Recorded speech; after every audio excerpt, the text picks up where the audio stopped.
In the quiet village of Dustmire, everyone knew one name: Timo the Trickster. He wasn't dangerous, he wasn't fearsome, and he certainly wasn't clever enough to pull off grand heists. But he had one undeniable talent: stealing chickens. Every night, just as the moon climbed above the rice paddies, the villagers would hear the same sounds: fluttering wings, a startled cluck, and footsteps sprinting away. And every morning, someone's prized hen would be missing. The villagers tried everything. They set traps. They built taller fences. Old Lady Margot even slept in the coop one night, only to wake with a cold and no chickens. Yet Timo always succeeded. But what the villagers didn't know was why Timo stole chickens. It wasn't for money. Timo was too careless to sell anything. And it wasn't for food. Strangely, he never seemed to cook. In fact, he didn't eat chicken at all. One evening, young Mira followed him. She was curious, bold and tired of her mother blaming every missing bird on that rascal Timo. So she crept behind him through the bamboo groves and into the forest. What she found surprised her. In a clearing stood a makeshift shed lit by fireflies.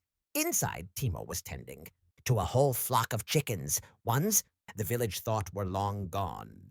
They strutted around happily, pecking at feed he had scattered. Timo wasn't stealing chickens to keep them. He was rescuing them. "What are you doing?" Mira asked, stepping into the light. Timo jumped, scattering grain everywhere.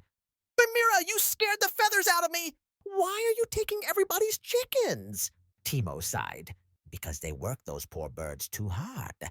They stuff them in tiny coops, make them lay all day.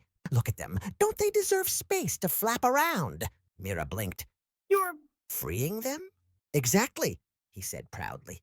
"I'm not a thief. I'm a chicken liberator." The next day, Mira told the village. The villagers didn't know whether to be furious, confused, or impressed. Finally, they all went to see for themselves and found their supposedly stolen chickens living healthier, plumper, happier lives than ever. And so, after much debate, the villagers decided on a compromise. They built a village sanctuary where their chickens could roam freely.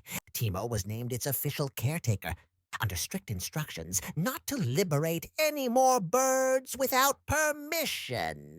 Timo agreed, mostly, but occasionally, late at night, when the moon was high and temptation stronger than wisdom, a single cluck could still be heard in the darkness, and the villagers would sigh, "Timo again."